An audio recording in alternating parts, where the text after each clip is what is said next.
I became more aware of the short sleeves to short sleeves in 3 generations curse. And I think it was the University of Chicago who published a study finally that said, okay, here's why this curse persists. Here's the data that supports why this happens. And it was such a huge light bulb moment for me, because when I read it, it was like, okay, basically 95% of the reason why these families fall apart within 3 generations had to do with trust, communication, and preparation. And it just blew my mind, because I Had thought, nothing to do with asset allocation, estate nothing planning. to do with any of the technical things that our entire industry was built on. What have you seen, in terms of family dynamics that have been helpful in that manner? Or what have you seen in terms of dynamics that have been a little bit more destructive? So I think on the positive side of things, I always felt like my conversations with families, especially the first generation, it was always, how do we kind of level the playing field a little bit? Because when, from an adult child perspective in their, let's say, 20s and early 30s or something, they've grown up in the shadow of a very successful, very powerful, very influential person. And that creates a dynamic. No matter how close the relationship or how wonderful the people, it just creates an interesting dynamic. And so I always found that we kind of have to call out just the situations of the family, and not put much emotion around it, or try to not put emotion around it.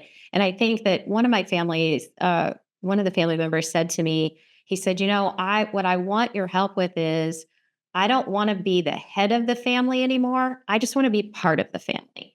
And so I want to kind of level that.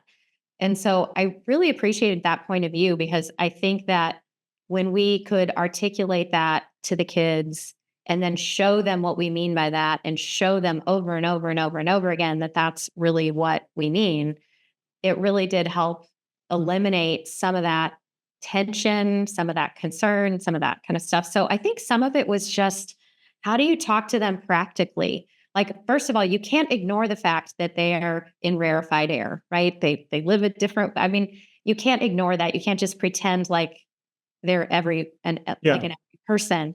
But I think calling out in a supportive and gentle, non-shameful, non-judgmental way, like, hey, this is just the dynamic that we're playing with here. And so that's the elephant in the room. You have this kind of like power dynamic where you have this wealth creator. Exactly. And I think too, like, talking through things about how things feel, I've had multiple families tell me, oh, Whitney, we're not a touchy-feely family. You're not going to be able to do anything with us. And it was like, well, it's not the point that, we're just going to have a big group hug and, hug it out kind of thing. That's not what I'm talking about. But there's lots of communication things. There's lots of things that we can be doing that are, practical and all of that reinforces the type of dynamic that they're trying to perpetuate. So, but we just kind of had to call stuff out and just be courageous enough to hold up that mirror to them, in a way, basically.